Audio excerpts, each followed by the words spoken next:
Okay, it's 4:30. Good evening and welcome to the public information meeting for the district's Lagoon 2 Perimeter Berm Flood Resilience Maintenance Project. Before we begin, there are a few housekeeping rules we kindly request that everyone follow to help us maintain a productive and orderly meeting.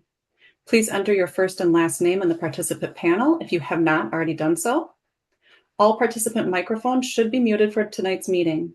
During the Q&A portion of this meeting, you will be able to unmute your mics and ask questions. We ask that you please raise your hand and you'll be called upon to speak. As a reminder, this meeting is being recorded and will be available on the district website by the end of the week, November 21st. With that, let's have a great meeting and thank you for attending. Thank you, Amy, for the intro. My name is Theron Jacobson. I'm a project engineer for the district. I got 20 years of experience in the private and public sector. And I got Arlen Striegel here to my right as a co-presenter. And welcome again. I always like starting my presentations with a photo of getting something to land to ultimately like, why are we here? Why are we presenting on this? What improvements do we need to make? Well, this is that photo right here. So in August of 2018, the greater Madison area and even beyond that, within Dane County, we received an unprecedented amount of rain. So with the south perimeter berm for Lagoon 2 is directly adjacent to the Nine Springs Creek. The water levels almost crested the berm, which they did not, but that created us to do some action. So we started investigations, and ultimately I want to highlight project goals here. And we'll get into the details of the context of this project, but the goals here, with completion of the project, we're helping to protect the natural habitat and prevent flooding impacts on Lagoon 2. Ultimately, more specifically also, protecting Nine Springs Creek by reducing the probability of surface waters overtopping the berm, increasing the risks of structural instability on the berm. The formal agenda here for this meeting, about the district, I'll go over that, and then I'm going to hand it over to Arlen to talk about technical specifics, Lagoon background, project overview, design summary, public and wildlife impacts. I will take over. Those are temporary. And we'll go into the project schedule, questions at the end, and we will close. So what the district is. We were established in 1930. We are the regional wastewater utility for the greater Madison area of the 24 surrounding communities. And you can see we stem as far north as Dane DeForest, as far east as Cottage Grove, and the southern rim, Verona, the southern tip of Fitchburg, town of Dunn, town of Pleasant Springs. We serve 435,000 individuals, that's residents and businesses across the 190 square mile service area. We, the district, own 150 miles of pipe, which conveys 37 million gallons of water to the treatment plant every day. Now I'm going to hand it off to Arlen Striegel. Thanks, Theron. Yeah, so my name is Arlen Striegel. I'm an civil engineer with WSP USA, and I have been involved in the project here since kind of near the beginnings after the flood event. So thanks for having me. So the photograph or the figure here on the right shows an overview of the site. The site that we're talking about is Lagoon 2, which you can see kind of off to the right there. It's part of the Nine Springs Wastewater Treatment Plant Complex. It's on the east side of Southtown Road. And in particular, everything that we're going to talk about today is focused on the Lagoon 2 portion of the wildlife observation area. Lagoon 1 would be the area kind of around where it says wildlife observation area. Many of the birding community refer to this as ponds 1, 2, and 3. And then farther to the east is Lagoon 2, highlighted there in blue. So historically, the lagoons have functioned as biosolids storage from the Nine Springs wastewater treatment plant. This practice was decommissioned in 1994 in its entirety, and the lagoons were reconstructed between 1999 and 2001. So they no longer function that biosolid storage. Currently, the lagoons serve the following three types of functions. One is from a habitat standpoint, so providing shorebird habitat in particular by manipulation of the water levels within Lagoon 1 or ponds 1, 2, and 3 to expose mud flats for certain shorebirds that appreciate that type of habitat. Second, it provides a public good from a wildlife viewing perspective and low impact recreation. So common to see people who are interested in birding and people who want to walk and kind of hike around the facility. It is open for that. Additionally, from an operational standpoint, the district uses the Lagoon 1 or ponds 1, 2, and 3 for temporary storage of treated effluent from the Nine Springs wastewater treatment plant. And that's kind of on an as-needed basis. Water gets discharged to that Lagoon 1 area and then recirculated back into the plant at a later time. So a project overview. Well, we've got quite a bit on the screen here showing an overview of Lagoon 1 kind of in the foreground and Lagoon 2 kind of in the background here. And you can see with the yellow arrow pointing down to our Lagoon 2 South Berm, this is kind of the focus here early on. You can see that there's water surrounding Lagoon 2, that is the Nine Springs Creek, and some basically ditches that feed, some backwaters that feed into the Nine Springs Creek. This water body surrounds basically the entirety of Lagoon 2 and kind of provides some constraints to kind of like the access to the area and just how it's at risk of the flooding that Theron talked about before. So there's a perimeter berm or earthen material that surrounds Lagoon 2, and that's what isolates the lagoon from Nine Springs Creek. And the risk that Theron is talking about comes from when we have a lot of rain in the area, a lot of precipitation, especially regionally, because we are so close and hydraulically connected to the Yahara River chain of lakes.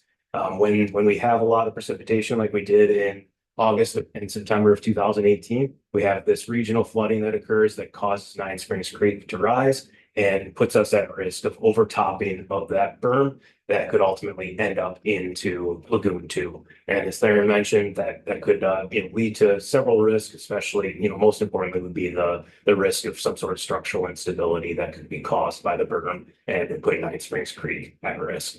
So the purpose of the project that we're talking about today is to increase the elevation of that berm that is around Lagoon 2, which will in turn reduce that flooding risk. And in turn, that will help us to maintain the long-term habitat for wildlife, maintenance access for the district to maintain the facility, and also continue to provide safe public use access. This next slide here, we're going to talk kind of an overview on the design summary. So again, we're focusing in on the Lagoon 2 side that you can see in this image here, Lagoon 2 being the eastern side. Lagoon 1, we're not proposing any work in this area. The existing berm elevation, so that earthen facility or earthen berm that surrounds Lagoon 1 is high enough that we don't have the same level of flooding risk that we do on Lagoon 2. That berm is lower on Lagoon 2. So over the last several years, we've worked with the district to identify and evaluate several alternatives for ultimately for reducing that flood risk. And the alternatives were put through a pretty rigorous evaluation. And ultimately, we came up with, and the district selected, two different alternatives that you can see here. We've highlighted both phase 1, which is along the south berm of the Lagoon 2 area, and then phase 2 is shown in the cyan color around it would be the west, north, and east portions of the berm. That the varying topography and ground conditions in Lagoon 2 leads to kind of the two different solutions that we'll kind of talk about on the next slides. So phase 1, we're zooming in now to the south berm. That's you can see in this rendering here, Nine Springs Creek is off to your right, and you're standing on the south berm looking to the east. The lowest the lowest elevations of the berm are located along this stretch of that perimeter berm. which makes it kind of the most challenging from a ground condition standpoint and for basically achieving that level of protection that we need.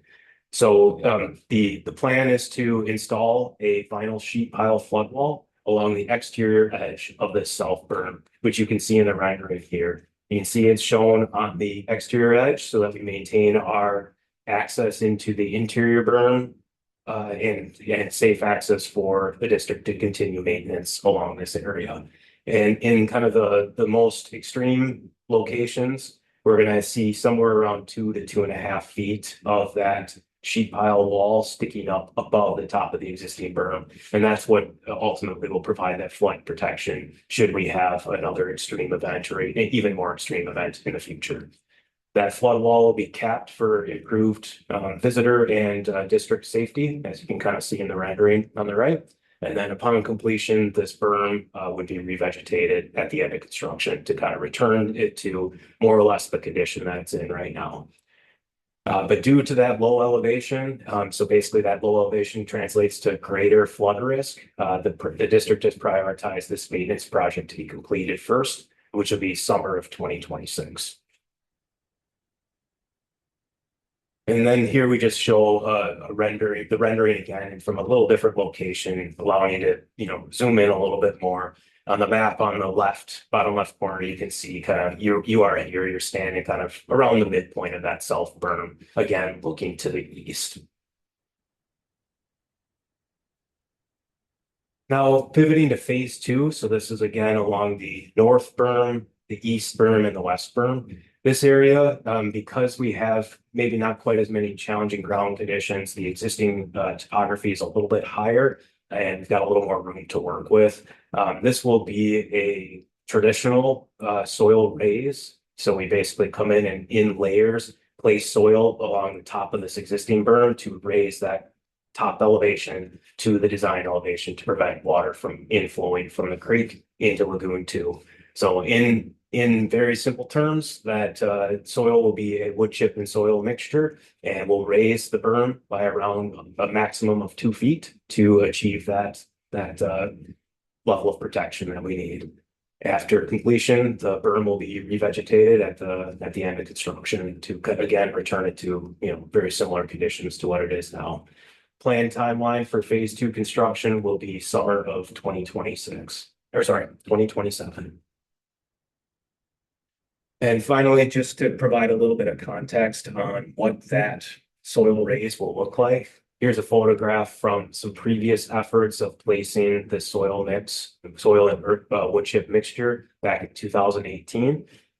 This example is a much, a little bit thinner of a layer of soil being placed. So the methods of construction will be a little bit different. You'll have heavier equipment in placing the material in during the phase 2 work. But this kind of provides an example of what that will look like.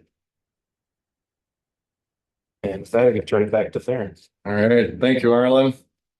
So public and wildlife impacts is not the right word to use. I'll call it temporary inconvenience out here when construction is occurring. So ultimately, for the safety of all, that's pedestrians and birds, visitors will not be allowed in the active work areas during construction. We cannot control where the birds are going to go, of course, but public access to the wildlife observation area will be maintained during construction, excluding the work zone. So the area around Lagoon 1, Pond 2, and Pond 3 will be accessible for viewing bird activity during construction. There is going to be, I was corrected today during one of our progress meetings, there is going to be some work at the transition area at the southeast corner of Pond 3 where we will need to eliminate access for bird watchers in that area when construction's going on. Not during the duration of the project, but a certain window of the project. I can't tell you exactly when that will be at this point, but there will be a point when we do need to do that. The construction activities are being timed to reduce impacts on the wildlife, avoiding the peak migratory bird season and nesting season to the best of our abilities. I do want to put a clause in here that there are subject to change based on successful bidding of the project and procurement of materials to facilitate the work out there, more specifically the vinyl sheet pile wall, and confirming lead times and availability once the contractor is selected and those materials are ordered. Any changes to the schedule will definitely be posted on the website, which will lead right into my next slide. As Arling hinted at phase one construction, so the southern perimeter will occur in summer of 2026, but we are fine tuning that to start in the middle of May and ending, I'm going to say September, just for the sake of discussion purposes here. Hoping to be done sooner, but we're going to say September at this point. And phase two construction, different scope of work, but we're going to try and mirror that same time frame window, middle of May to September for the phase two work, which will occur the next year. And we'll use the district's project website to provide any updates to anyone following the project throughout. The website is listed there. This presentation will obviously be posted also. And if anyone wants to scan the QR code too, they're more than welcome to do that.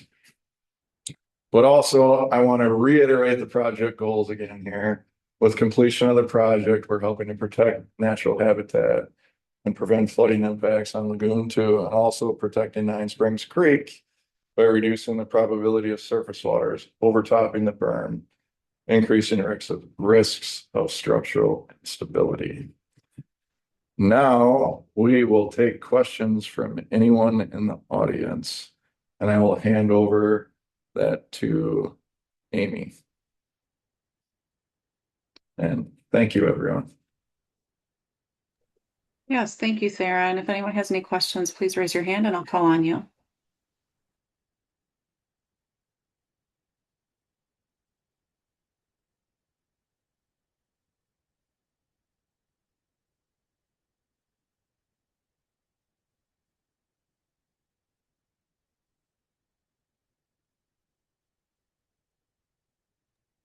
I'm not seeing any hands. Oh, I do see a hand raised. Maggie or Bob?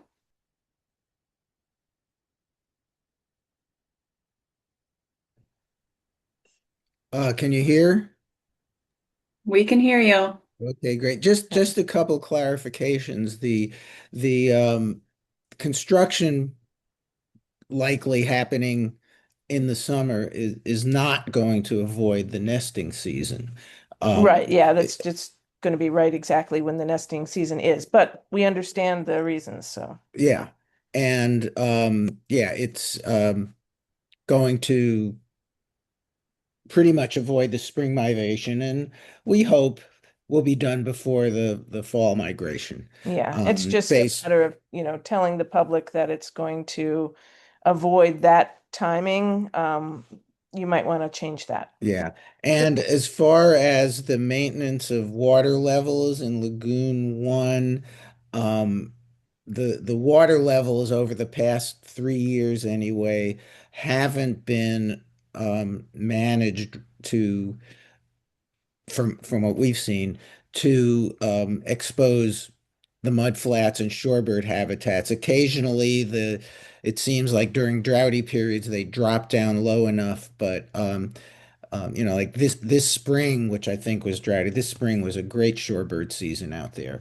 But this fall, the water levels were way too high to promote heavy shorebird usage. Yeah, so we're kind of thinking based on our conversation with Theron,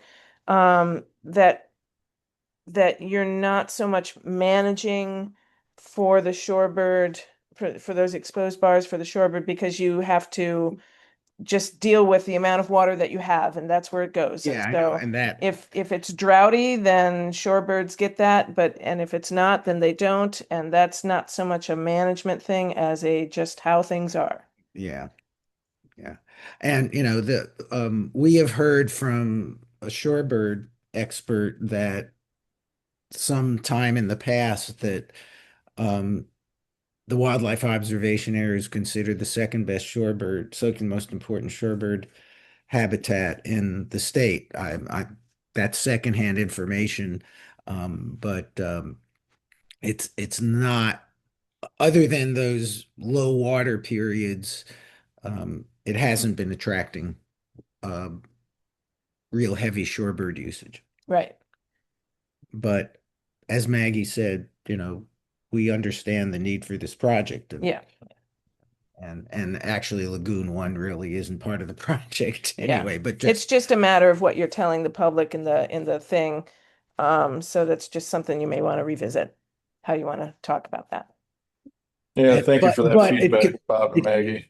Sure. it continues to be really heavily used by ducks and geese, which is wonderful, and that brings, in particular, brings lots of wildlife watchers and Yep. birders in Yeah, particular. it's still out great there. habitat Yeah. for various things. So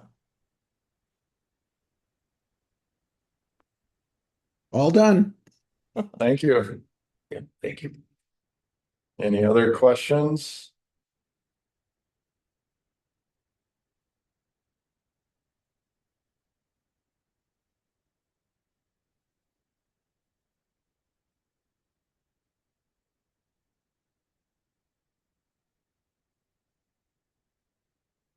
All right, seeing none.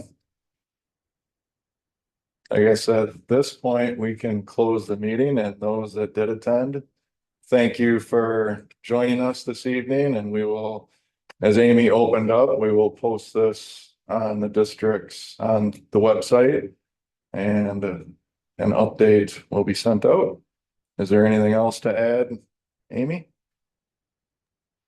No, thank you for your questions, Maggie and Bob. Or your comments, really helpful feedback. And thank you to Theron and Arlen for your wonderful presentation. Thank you. Have a good evening, everyone.